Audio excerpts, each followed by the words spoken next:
Hello everyone, I'm Mike DeAngelo with That's Entertainment, and this is your Lost Gems review of Mega Man Network Transmission by Arika. Mega Man is perhaps one of the most well-known third-party franchises running since the beginning of time, no small part due to the vast number of games that he has been in. Yet, aside from the number of games that the Blue Bomber has shown up in, he also has a different style of titles that he has headlined.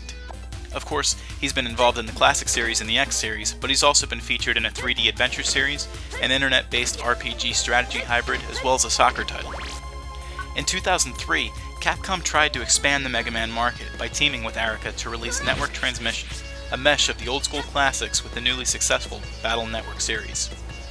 However, was the mix of different gaming ideologies handled correctly, or did Network Transmission miss out on all the signals?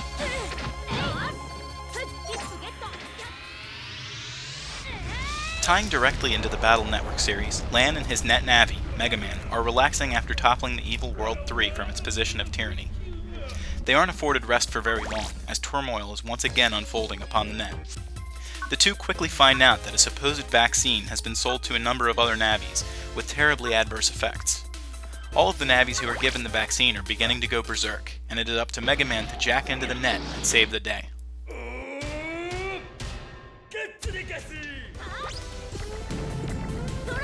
Blending parts of Battle Network with the original series seemed like a sure way to make an extra buck for Capcom. Unfortunately, in this case, the parts ended up working so much better than the complete package. The game takes place upon a 2D plane, like the older games in Mega Man's history. Just like the classics, you can shoot your Mega Buster, jump, and slide while you press forward looking for the next boss. Then, adding the Battle Network elements into the game changes the form entirely.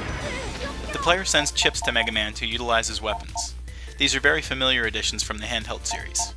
Unlike the Game Boy games though, Mega Man has a more plentiful stock of these chips. Though to make things more difficult, the custom gauge fills more slowly, and the chips don't replenish until you jack out of the net. Unfortunately, the standard Mega Buster doesn't do much to help you on your way to the various bosses in the game either.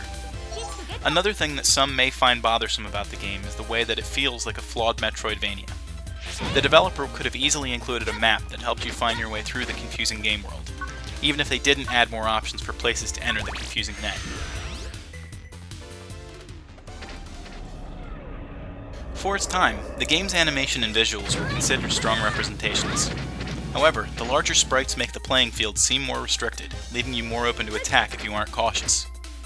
The game had some anime cutscenes, which were actually pretty good, except that the vocal work on the games were too over the top. Additionally, those who weren't impressed with the use of Japanese voice work may even be off-put by its inclusion.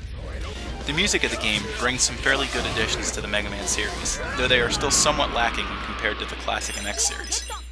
Additionally, Network Transmission suffers from some gaudy sounds which overshadow the soundtrack in an underwhelming way.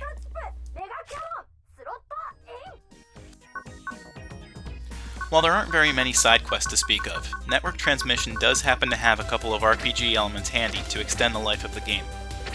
For one, there are plenty of chips that you can find throughout the game. The more you have, the more dangerous of an opponent Mega Man can be, and the easier you can breeze through the net. Also, you can upgrade Mega Man's Buster weapon in a variety of ways. You can even customize the Blue Bomber's armor. The game is also longer than most of the other platform games in the franchise, just because it has a functioning narrative to work with. Exploration definitely keeps things going as well.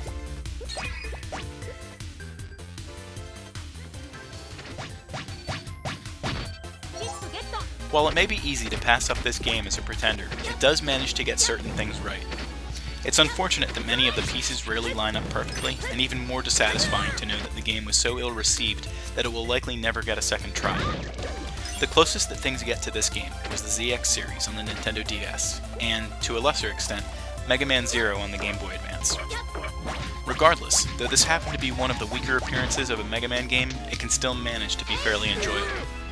That's Entertainment awards Mega Man Network Transmission a score of 7 out of 10.